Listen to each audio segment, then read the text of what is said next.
আল্লাহর কাছে যে সম্মানিত সৃষ্টিরা আছে, আল্লাহ তাদেরকে নিয়ে ফখর করে, আলোচনা করে। দেখছো যে আমার বান্দারা আমার ঘরে এসে কাজ কাম ফেলে দিয়ে বসে আছে, কোরআন পড়তেছে, আমাকে স্মরণ করতেছে। আল্লাহ তাদেরকে নিয়ে এদের সম্পর্কে প্রশংসা করে।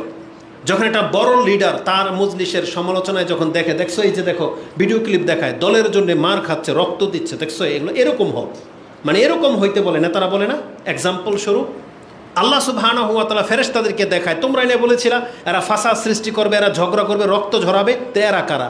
এরা তো সব কিছু ফেলে দিয়ে মসজিদে এসে বসে আছে। আমাদেরকে এভাবে বলা হয়েছে যে আল্লাহ তাদেরকে নিয়ে প্রশংসা করে তাদের সম্পর্কে। তাহলে এটা হচ্ছে মসজিদের বরকত, যেখানে এসে মসজিদে আপনি অবস্থান করবেন, কোরআন পড়বেন, পড়াবেন। আল্লাহ সুবহানাহু ওয়া তাআলা কি বলেছেন? মসজিদকে কেন আবাদ করতে হবে, কেন বানাইতে বলা হয়েছে? শুধু নামাজের জন্য? বরং আল্লাহ সুবহানাহু ওয়া তাআলা বলেছেন ফি বুয়ুতিন আযিনাল্লাহু আন তুরফা, কিছু ঘর আছে যে ঘরগুলোর সম্মান বৃদ্ধি করতে আল্লাহ আদেশ করেছে যে এই ঘরকে সবচাইতে সম্মান দেওয়া হোক। সেটা কি? আপনার বেডরুম, রাজার প্রাসাদ, কি? মসজিদ। আল্লাহ বলেছেন ফি আযিনাল্লাহু ফি বুয়ুতিন আযিনাল্লাহু আন তুরফা, আল্লাহ আদেশ করেছেন তোমরা এটাকে যত সম্মানিত করতে পারো করো, মানে মসজিদগুলোকে সবচেয়ে বেশি আবাদ করতে বলা হয়েছে। আনতুরফা ওয়ুযকারা ফিহা ইসমুহু, আর সেখানে কি হবে? রাজনৈতিক পেঁচাল, ব্যবসা বাণিজ্য, আমার গরু হারাই গেছে, মাইক থেকে এটা এলান করা, এটার জন্য মসজিদ। টিকা দেওয়া হবে, এর জন্য মসজিদ। বরং আল্লাহ সুবহানাহু ওয়া তাআলা বলেছেন ইউযকারা ফিহা ইসমুহু, সেখানে আল্লাহর নাম শুধু উচ্চারণ হবে। মসজিদ হবে আল্লাহর জন্যে। ওয়ান্নাল মাসাজিদা লিল্লাহ, আল্লাহ বলেছেন মসজিদ হচ্ছে কার? আল্লাহর ঘর। তাহলে সেখানে আল্লাহর নাম ছাড়া আর কোনো নাম এখানে চলবে না। অমুক তুমুক, অমুক নেতা, তমুক নেতা, ওই সমস্ত কিছু মসজিদ অন্তত চলবে না। এটা হচ্ছে আল্লাহর ঘর, এখানে আল্লাহর নাম নেওয়ার জন্য এটাকে সম্মানিত করা হয়েছে।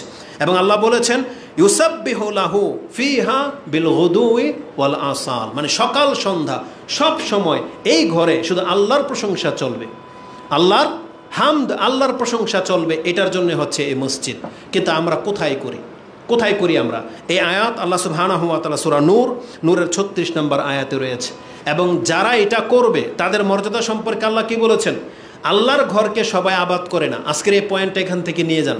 আজকে কারা কারা আছেন, আমি হাত তুলতে বলবো না, অন্তর থেকে যারা কোরআন এবং সুন্নাহকে বুঝে গেছেন, কোরআন এবং সুন্নাহর পথ কোনটা সেটা জেনে গেছেন, নিজেকে আপনি আহলে হাদিস বলেন আর না বলেন, আমরা বলি নাই, নাম দিয়ে আপনি ফিতনা ছড়াবেন, আমরা এটা বলি না, কিন্তু কোরআন সুন্নাহ মেনে চলতে হবে, এই জ্ঞানটা যাদের মধ্যে ঢুকে গেছে। আপনি বলেন তো, আমরা আপনারা যেভাবে আল্লাহকে চিনতে পেরেছি যে আল্লাহ একজন, আল্লাহ শিরকারীকে পছন্দ করে না, শিরকারীকে আল্লাহ কোনোদিন ক্ষমা করবে না, এগুলো আল্লাহর শিরিক। মাজার ভক্ত লোকেরা যা করে আমরা তা করি না, আমরা যা করি সব আল্লাহর জন্য করি। যার এই জ্ঞানটা ঢুকে গেছে, আপনি বলেন তো দেখি, একজন মাজার ভক্ত ব্যক্তি, একজন পীর খানকা ওলা ব্যক্তি, তারা সে কি করে? তার মাজারকে দেখেন তো কি করেছে? লাখ ও কোটি টাকা দিয়ে গম্বুজ শুধু বানিয়েছে, লাখ ও কোটি টাকা দিয়ে গম্বুজ বানিয়েছে, শান শৌকত, লাইটিং, উরুস, মাহফিল সব চলে। মন্দিরওয়ালাদেরকে দেখেন মন্দিরে কি করেছে?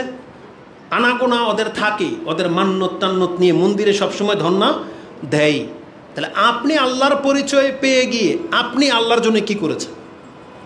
যেই মসজিদে আল্লাহ সুবহানাহু ওয়া তাআলার নাম উচ্চারণ করা হয়, যেখানে তাওহীদের বুলি বুলানো হয়, আপনি তাওহীদকে প্রতিষ্ঠিত করার জন্য আপনার মসজিদের এই টিনের অবস্থা এরকম কেন? আবাদ কেন হয় না? নামাজে 4-5 জন লোক কেন হয়? তাহলে আপনি আল্লাহর পরিচয় পেয়ে আল্লাহর জন্য আমরা কি করলাম? যেখানে একজন মাজার ভক্ত খানকাওয়ালা, সে মরে গেছে, কবরে তারটা শান শৌকতের সাথে পিয়ানো বাজতেছে, মিউজিক বাজতেছে, নেশা চলতেছে, লাইটিং চলতেছে, আনাগোনা থেকেই গেছে, বরকতের জন্য মানুষ যায়। কিন্তু আল্লাহর বান্দারা কেন এরকম? আল্লাহর জন্য কোথায় করলাম? অথচ জেনে নেন আল্লাহ একটা সূক্ষ্ম মেসেজ আমাদেরকে দিয়ে দিয়েছে, বান্দা হ্যাঁ এটাই বাস্তব যে মন্দিরের পূজারী সে মন্দিরে যাবে, যে খানকা বাবা ভক্ত, খাজার ভক্ত, সে ওইদিকেই যাবে, ওটাকে শান শৌকতের সাথে উঁচা করবে, কবর করবে, পাকা করবে, লাইটিং করবে, টাইলস লাগাবে। কিন্তু যেই ব্যক্তি আল্লাহ এবং পরকালে বিশ্বাসী, সে আল্লাহর ঘরকে আবাদ করবে, এটা আল্লাহ বলে দিয়েছে। তাহলে এই ধরনের মসজিদগুলো কোনো কবর মাজার পূজারীকে দিয়ে আবাদ হবে না। তো এটা কাদেরকে দিয়ে আবাদ হবে? যারা একমাত্র আল্লাহতে বিশ্বাসী। তাহলে যারা দাওয়াত পেয়ে গেছেন তারা পেছনে কেন থাকেন? তারা আগে কেন বাড়েন না? আল্লাহ সুবহানাহু ওয়া তাআলা তাদের সম্পর্কে বলেছেন ইন্নামা ইয়ামুরু মাসাজিদাল্লাহি মান আমানা বিল্লাহি ওয়াল ইয়াউমিল আখির, নিশ্চয়ই আল্লাহর ঘর তো তারা আবাদ করবে যারা আল্লাহ এবং পরকালে বিশ্বাসী। আল্লাহ সুবহানাহু ওয়া তাআলা বলেছেন, আমানা বিল্লাহি ওয়াল ইয়াউমিল আখিরি ওয়া আকামাস সালাহ ওয়া আতাউয যাকাত, যারা নামাজ কায়েম করবে, যারা যাকাত দেয়, ওয়ালাম ইয়াখশা ইল্লাল্লাহ, তারা আল্লাহ ছাড়া আর কাউকে ভয় পায় না। তারা যারা আল্লাহ ছাড়া আর কাউকে ভয় পায় না, তার মানে আল্লাহ ছাড়া আর কারো কাছে কোনো আশা ভরসা নাই। আল্লাহ বলেছেন এই ধরনের ব্যক্তিরাই কেবল মসজিদকে আবাদ করতে পারবে, এটা আমাদের দাবি। এই জন্য আমরা হলাম সেই ব্যক্তি যারা আল্লাহ ছাড়া আর কাউকে আমরা ভয় করি না, আল্লাহ ছাড়া কারো কাছ থেকে আমরা আশার জন্য ধর্ণা ধরি না, আমরা কোনো মাজারে গিয়ে সাজদা করি না, আমরা কোনো খানকা ওলি দরবেশে বিশ্বাসী না যে তারা উল্টে ফেলতে পারে। আমরা জানি যে সমস্ত ক্ষমতা কার? আল্লাহর। তো যারা এই শিক্ষা পেয়ে গেছেন, এই আল্লাহর ঘরগুলোকে আবাদ করে, এটা আপনাদের দায়িত্ব। আর সেটা শুধু ওই 5 ওয়াক্ত শুধু জুমার দিনে মসজিদে আসা এটা আবাদ না। আপনি যখন তখন এসে মসজিদে 2 রাকাত সালাত পড়বেন, বসবেন, এটা কোরআন নেবেন, কোরআন পড়বেন, কাউকে কোরআন শিক্ষা দিবেন, জিকির আজকার করবেন, নামাজ শেষ হয়ে যাবে, সবাই চলে যাবে, কিন্তু আপনি যাবেন না কেন? কারণ আপনারা এখনো বহু জিকির আজকার বাকি আছে। এটা মসজিদ কেন্দ্রিক, এটাকে আমাদেরকে ধরে রাখতে হবে।